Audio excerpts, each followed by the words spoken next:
The time seemed to Malchus to pass slowly indeed, as he sat waiting the commencement of the hunt. Deep roars, sounding like distant thunder, were heard from time to time among the hills.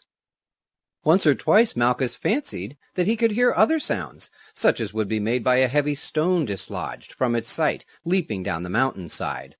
But he was not sure that this was not fancy, or that the sound might not be caused by the roaring of lions far away among the hills. His father had said that 3 hours would probably elapse before the circuit would be completed. The distance was not great, but the troops would have to make their way with the greatest care along the rocky hills, through brushwood and forest, and their advance would be all the more slow that they had to take such pains to move noiselessly. It was, indeed, more than 3 hours after the column had left the camp, when the sound of a distant horn was heard far up the hillside. Almost instantaneously lights burst out in a great semicircle along the hillside, and a faint, confused sound, as of the shouting of a large body of men, was heard on the still night air. "That is very well done," the general said in a tone of satisfaction. "I had hardly expected it to be so well managed, for the operation on such broken and difficult ground was not easy to carry out, even with the moon to help them." "But see, father," Malchus said, "there are many patches of darkness in the line, and the lions might surely escape through these." "It would not be possible, Malchus, to place the parties at equal distances over such broken ground, nor are the lions likely to discover the gaps in the line.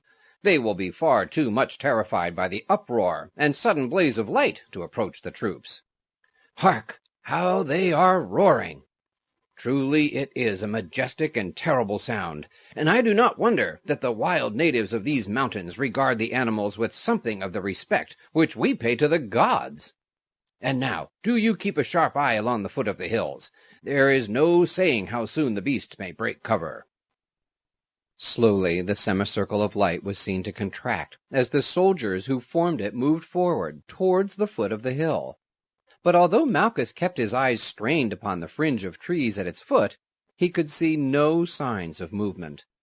The roaring still continued at intervals, and it was evident that the beasts enclosed in the ark had descended to the lower slopes of the hill. "They may be upon us sooner than you expect, Malchus. Their color well nigh matches with that of the sand, and you may not see them until they are close upon us." Presently a Nubian soldier standing behind Malchus touched him on the shoulder, and said in a whisper, "There they are," pointing at the same time across the plain. Malchus could for a time see nothing. Then he made out some indistinct forms. "There are 6 of them," the general said, "and they are making for this grove. Get your bows ready."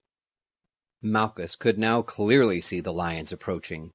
They were advancing slowly, turning occasionally to look back as if reluctant to quit the shelter of the hills, and Malchus could hardly resist a start of uneasiness as one of them suddenly gave vent to a deep, threatening roar, so menacing and terrible that the very leaves of the trees seemed to quiver in the light of the moon under its vibrations.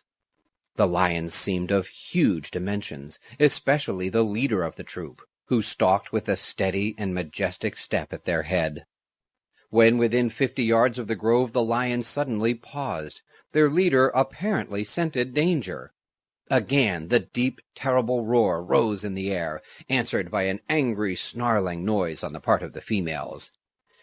"Aim at the leader," the general whispered, "and have your brands in readiness."